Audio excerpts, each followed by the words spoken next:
It's Ultimate Combat Radio with your host, Mike Stidham on 1280 and 97.5. The Zone, brought to you by Aztec Highway, WDFA. Dig it. Welcome to Ultimate Combat Radio, Utah's only all-mixed martial arts radio show. I'm Mike Stidham, bringing you the latest news in the world of mixed martial arts, and I'm joined by the one, the only, the Kaiser, Brandon. Kaiser, how are you? I'm tip-top, Mike. How you doing? Well, you know, you're looking tip-top, Brandon. I want to really take a quick second to thank you for the seminar last week. The Eric Paulson seminar was awesome. Oh, my gosh. We had such a blast. It was a blast. Thanks for your support with that, too. Thanks for bringing that to us. And then, of course, in studio each and every week, the first couple of MMA, Bob and Joe. Bob and Joe, what do you know? I went from the MMA guru to the first couple. You should be honored. Yes, you have failed us on a couple of occasions on our MMA. We're gonna bring up in a moment one of the things you failed us on. But in studio here also, Mafu. You know, we have a segment now that we call the Where Are They Now segment, and the quiet one, Mafu Fosta, is here in studio. Mafu, how are you, man? I'm doing great. Well, that is good. So, Mafu, I want you to belly on up to a microphone over there and feel free to pipe in on any of the stuff that we're going to be talking about tonight, because, in fact, most of the topics we're going to be discussing this evening came from you. I was kind of, my internet went out at my house, so I found myself a little spot to park myself in, a public place that had Wi-Fi, and who walks in the door but Mafu? And he asked me what I was doing. I said, I'm prepping for the radio show. And he said, why don't you talk about this? Why don't you talk about that? And guess what? We're going to talk about all of that. So he's not living up to his name, the quiet one, when he's out in these places. We'll see. We'll see how it goes on the radio show. If you get him talking about a topic that he's interested in, which clearly Ultimate Fighting or MMA, the whole thing, Mafu's been around. He's been a fan of it for a long, long time. Is that a safe statement? Yes, it is. Plus, I retired that name anyways. The quiet one? Yeah, it's just the one now. Okay. All right. Well, the biggest news topic on the planet right now really is the lottery. And so, you know, I kind of thought, how do I make this an MMA topic? And you know, I just started imagining, how many MMA fighters could I get to tickle my back if I won that lottery? As many as you want, As probably. many as I wanted to, man. So let's move on. All right. The lottery's a big deal, and I hope we win it, and then we have the coolest MMA shows ever. We'll just put them all together. Do you play the lottery, Mike? You know, here's my confliction. You have people that say, I don't gamble for religious reasons, for whatever reason. But if there's a $500 million on the line, $500 million, I might go up there and buy me a ticket. Just so you guys know, I got my tickets today. $640 million. It was nice knowing you. Well, how did you get your ticket? Did you drive up there? We have a Steve that lives in Montana. Ooh. Interesting. Very so good. do you pick your numbers? You choose what you get? I don't know how the lottery works. You can pick your numbers, or you can do a quick pick and it just randomly. Seems like then God picks them for you, right? It seems like the random ones are the ones that usually win too. Or the Chinese fortune cookie numbers. Cookies. Those win a lot. Huh. All right. Well, now that I know the formula, this whole time I was just going blind. But Well, now it's obviously worked so well for us. Yeah, obviously. All right, let's get to this week's poll question, and it's really a good one. And it, once again, Mafu gave this to me. What fights would you like to see, both on the local level and on the national, international level? What fights are out there that you would like to see? And I'm going to actually, Mafu, I'm going to kind of pick your brain on this one real quick. Is there something out there that you would really like to see that hasn't been announced or that maybe is upcoming? Just like the famous one, just Anderson Silva and Jones, or Silva or Pierre. Silva and Pierre? Is he a new guy? It's George St. Pierre and Silva. Is that you? You got to get right up on that microphone too, because it's not going to bite you. Sorry. All right, so kind of what everybody's talking about, the big marquee matchups, and those are the ones you want to see. And do you have any picks or any favorites in either one of those matchups? Silva's always been a big fan of mine, whether you like him or not. That's just like the go-to guy every single time. Yeah, I like him too. So, you know, here's the thing. I'm going to get you guys' answer in the coming segments, but I want to kind of lay mine out there. And I've been talking about this for months, so it's really no surprise. I think Dan Henderson deserves a shot at any title that he wants because, you know, he's paid his dues. And I want to talk a little bit about the UFC's perception of that, and I think they're kind of coming around to agree with that. They're going to give him a title shot against whoever he wants to, basically. They're going to let him sit on the sideline and say, you want to go light heavy or you want to go middle? we'll give you whatever you want. Oh, that is cool. And that's totally in contrast to what we had spoken about, that Dana White was kind of calling him out for not taking another fight with Shogun. So I'm glad to hear they've kind of come around. Now, Robertina, I would love to invite our listeners to join in on the program. How would they go about doing that? If they want to call and say, hey, Mafu, what's up? How would they do that? They can call us at 470-570 or 670-1280. Text us at 53318, text in zone and what you have to say, or facebook.com/Ultimate Combat Radio. All right. Well, we do have a trivia question for you this week, and I don't think anybody's going to get this because I talked to Mafu and I kind of revealed some of the thinking behind it. Back in the Ultimate Combat Experience Season 1, or we used to call them rounds back then, UCE 1, how many divisions were there? It's kind of a trick question. I'm just going to lay that out there, but it's how many divisions were there? Now you've got all kinds of different weight classes and that whole thing.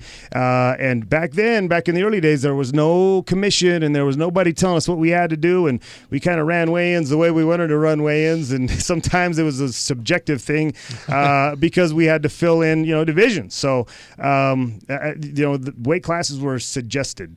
But not necessarily strictly adhered to. So if you were to win this, or if you were able to answer this trivia question correctly, we have one last GSP Rush Fit workout DVD set.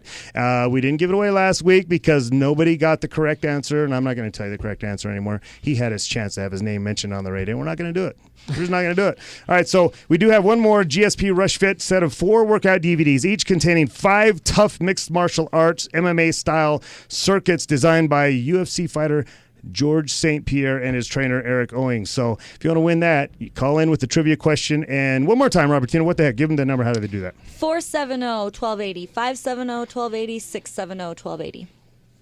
Sweet. All right, let's Brandon, once again, the Eric Paulson seminar went well for you, I assume? Yeah, we had a great turnout. We had a lot of fun. I think it's the best one he's ever done. The pace was buddy, the best. And it was I've all ever new experienced. material too. There were just a few things that were carried over from last year, but it was all new stuff. And his library of knowledge is so extensive. I was real impressed with that as well. Yeah, I've never asked him a question and had him say, I don't know. Get back here on that one. He's always got about 32 more answers than I needed for every question we've asked. All right, so what's next up at Mushin Self-Defense? What's new? Next is we're going to the Mark Schultz seminar. And how lucky could we be to have 2 guys like that back to back? And it was pretty awesome that Eric Paulson even gave a little love to Mark Schultz. He taught one of his famous moves and said, hey, man, if you get an opportunity to train with this guy, do it, because the guy knows wrestling, and he knows wrestling as it applies to MMA. So he gave him a little plug in the seminar. I thought it was pretty cool. It's awesome when a guy like that can say that in his own seminar. Right, I yeah. mean, it speaks to both men, I think. Absolutely. So April 20th and 21st, going down at the Ultimate Combat Training Center. Mark Schultz, Olympic gold medalist Mark Schultz. He is a guy that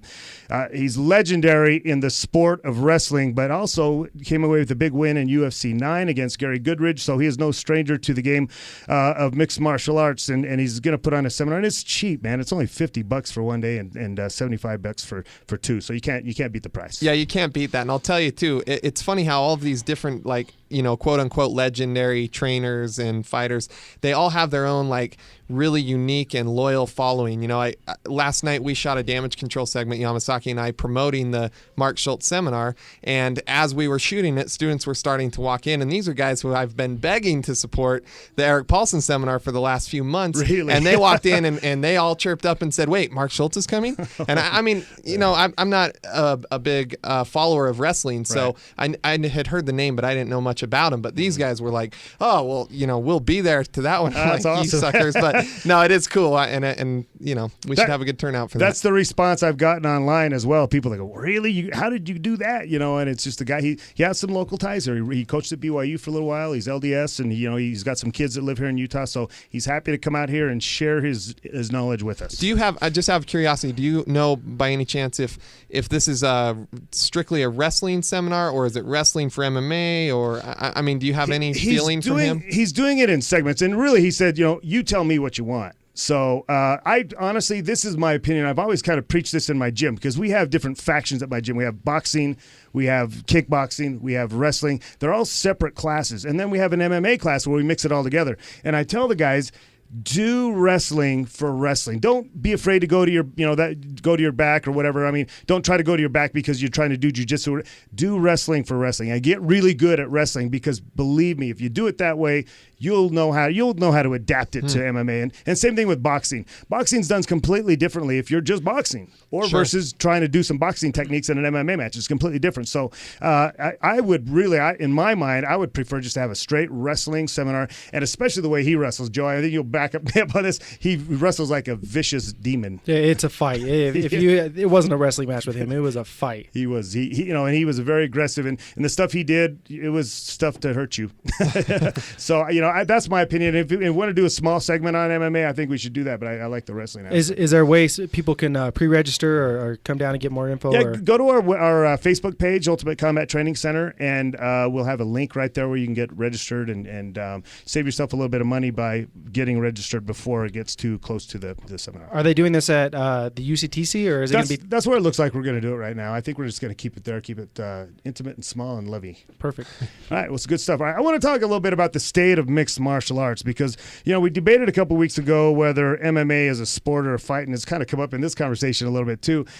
It seemed like a no-brainer at the time that, in fact, the conversation at the time was grappling a fight, or were grapplers fighters, and everybody in the room kind of seemed to agree that if it's MMA, then it's certainly a fight. Well, last week I kind of retracted that position and presented the concept that this is a sport. This is not a fight, and it will never be recognized as a sport as long as we keep thinking of ourselves, our athletes, as fighters and not sportsmen. I had an interesting. Somebody made a comment on Aztec Highway's Facebook or YouTube page, and the comment was by Mr.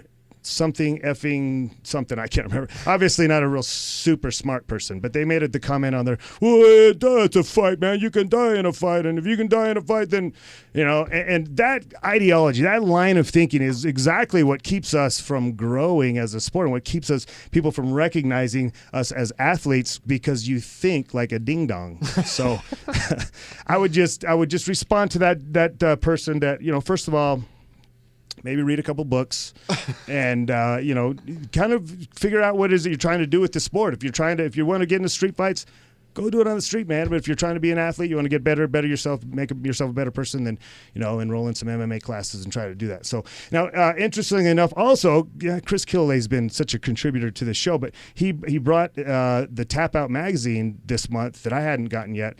And, he brought it to my attention. They actually have an article in here called MMA is a sport, not a fight.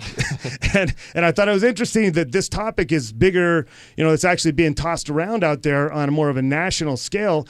And it was nice to hear that people kind of think the same way I do. The article cites some of the old school MMA matches where there were very little rules and blood was something we were really looking to try to get. And that's really what dang near killed us. It got the sport banned in almost every state in the union. And until the rules came around, that's when the sport kind of started to turn around. Now the UFC has a multi-billion-dollar industry going. So, fighters are getting more sophisticated. Subsequently, the sport has evolved. And the best analogy that I heard it in a documentary where a guy compared MMA to baseball. And he said, look, rarely do you see a guy that can just smash the ball over the fence, but he can't field or run or anything like that.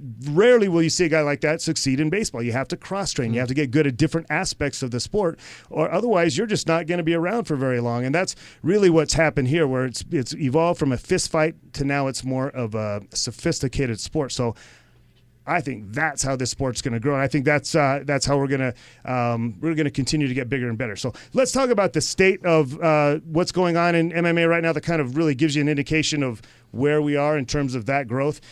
There's going to be an amateur MMA event in New York City. Now, New York State has banned MMA, as you well know, and the UFC has tried very hard to get it approved there, but. Finally, somebody found a loophole and said, well, amateur MMA is not illegal. The statute says professional MMA is illegal. So amateur MMA is going to go on. Well, the promoters have known for a long time that they can do somebody in legislator or whatever, they said that amateur MMA falls under a martial art where they could do a karate event or a grappling tournament. And they've known this for 10 years. There hasn't been one in 10 years. But they say that the city makes it so hard for them to do like zoning and stuff like that. Right. Finally, somebody's just saying screw it, and they found some way to do it on they teamed up with the Indian reservation, and and they're Well, doing. they're not doing it on the reservation. They're actually doing it on public land. Yeah. And the interesting thing about it is, as you mentioned, it's not just New York City. This is New York State. You're talking about upstate New York, which a lot of people think of New York. They think of the metropolis that is New York City. But all around the state, people, the local municipalities would find little zoning ordinances to prevent MMA matches from going on. And nobody really could tell you why. They just said, and it's kind of been documented. We've talked about it on the show how legislators in New York that are backed by unions are facing off against the UFC to prevent the UFC from coming to town because all of the Zuffa casino groups are non-union, and so it became a real side issue. Wow. But why is this still being fought at the amateur level and statewide, and not? It's not personal with the UFC. It's the sport that they're going after. Could this kind of event turn the tide? Could this make a difference, or is this just one guy on a mission? Can you imagine the microscope these guys are going to be under, the scrutiny, the level of scrutiny? I really think it could. Good or bad, or probably either way, depending on how it goes. Either way. You got fist fights in the stands, guess what? You're going to kill yourselves. You're going to shoot yourselves totally in the foot. So it's a great question because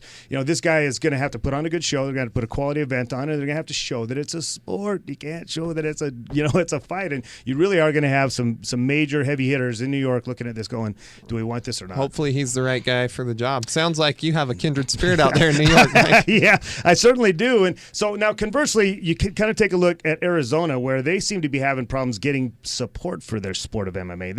It's completely legal there, but the fans have kind of said, we've had enough. We've seen, we don't really like what we're seeing. And in fact, Roland Soria, he's a guy that runs Rage in the Cage, and he's a friend of mine. Actually, I've known him for a long time.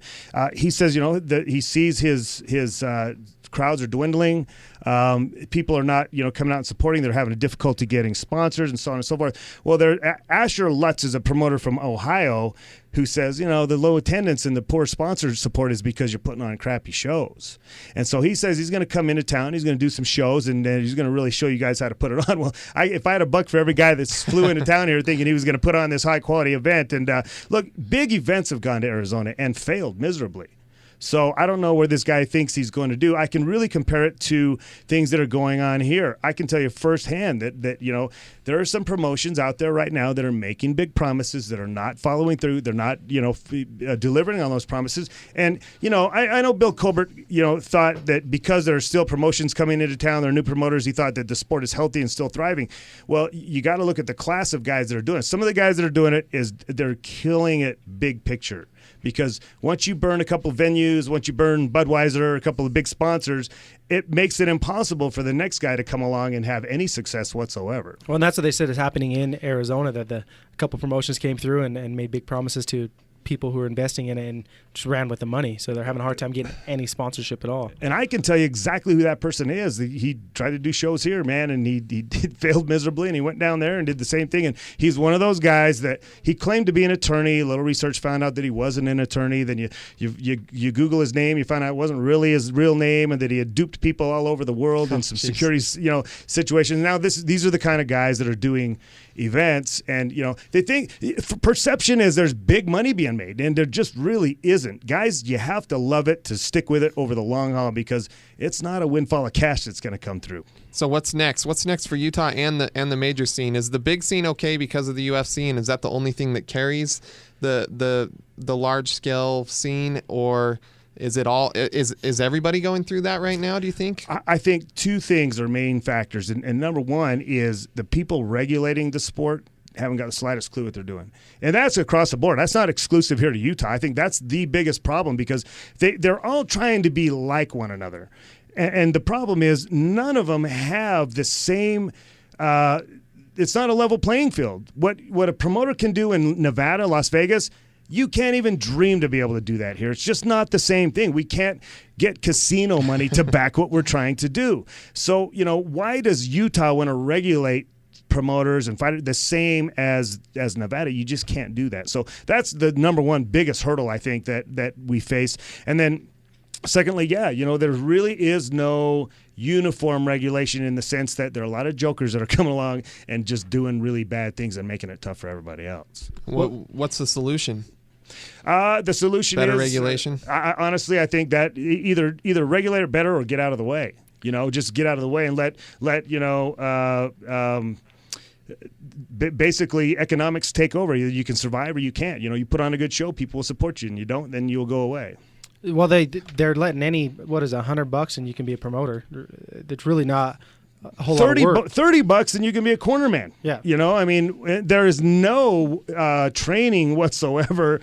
So I just don't get the thinking or the logic behind what they do here, because it seems to be just simply a matter of generating revenue for the state, and there is no thought whatsoever in the growth or the betterment of the sport. I'll give you a prime example. We had a weekly TV show here. A weekly TV show. It's been done nowhere else in the world, and the commission here became very hell-bent on putting a stop to that. They didn't like it. Now, guess what? Your sport is starting to dwindle as a result of it. I mean, you just don't have the same volume or the growth that you could have seen had you maybe seen some value in that and try to nurture it a little bit. When are we going to get a weekly TV show back here, It's Mike? coming, buddy. It is coming. As soon as my guys go see Bill Colbert after hours. I think we just need to talk some sense to some people. Honestly, in my opinion, it's going to be as simple as this. Somebody has to sit down with the members of the commission and just open their eyes to what's going on. Because I don't think they're bad guys. They just don't know what they're doing. And somebody really needs to open their eyes and say, look, if you guys do this, this can happen. And if you continue to do what you're doing, it's going to continue to get what you're getting. So, on a more shocking front, we think everything's all well and good. Well, the country of Thailand completely banned MMA. So as we continue to look at the state of MMA, the country of Thailand said it's too brutal. That is funny, coming from the birthplace of Thai boxing, which has got to be the most brutal combat sport in the world. By far more brutal than MMA. By far. And they do it at 6 years old there, which is amazing to me, because I have a hard time getting out of bed in the morning. Really. And I didn't do Muay Thai like they do in Thailand, where you start at age 4 or 5 and they're killing the nerves in your legs, so you don't feel leg kicks. There's not a whole lot of defense in Muay Thai. If you really watch traditional Muay Thai, it's a matter of, you kicked me hard, I'm going to try to kick you twice as hard, and that's really what it is. Whereas in MMA, there's kind of an even flow between offense, defense, and so many different facets of the game. So many different facets and ways out of a bad situation. I've had some of my coaches before at the peak of my MMA training say, you should do a Thai fight. Are you out of your mind? You're not getting out of a Thai fight without being beat up. I mean, there's no way, even if you win, you're going through it. You can't shoot on a guy that's out striking you in a Thai fight. You're going to take those punches and kicks. Buddy. It's way tougher. And the interesting, ironic twist to all of this that I found that it struck me was that human cockfighting is what they're calling it. In fact, their athletic commission director said that it's human cockfighting. It's too brutal, and the irony is, cockfighting is legal in Thailand. Regular cockfighting, and it's not only legal, but it's considered a major sport there. So, my personal opinion is there an agenda there, Mike? I mean, absolutely. I think what. Muay Thai may be losing its luster in terms of entertainment when you compare the two. I think Muay Thai is I used to love our old shows where we'd have some kickboxing matches interspersed with MMA because you got a little variety. But Muay Thai, I think what they're concerned about is their national sport is going to be overshadowed by MMA, and they don't like that. Yeah, so. That's what I figured. But and the reality of it is that Muay Thai is so closely interwoven with their political system. These are their political leaders that are making these decisions as to whether Muay Thai or whether MMA can be legal there or not, and they make decisions on whether certain Muay Thai fighters are able to continue to fight. It's just interesting to kind of roll that together. Now, we start talking about kids in Thailand doing Muay Thai, and it's kind of strange in a brutal way. Where I've read another article in this Tap Out magazine where it features a group called TKO MMA, and it's the kids of MMA. And the group started because a kid had gone onto like a fan page and made a couple comments, and people started making fun of him. Like, you don't know what you're talking about. Just started blasting this poor little kid. And so some guy went in and made a page where kids could go and talk about MMA without, adults coming in and blasting them. And then from that, it's kind of spawned into something more. The guy's name is Steven Rivera, and by the way, he's my badass of the week because I think I like movements. I like good positive movements, and he started something for these kids, and they go by the motto of what was it? RRO, and that stands for, what do you say?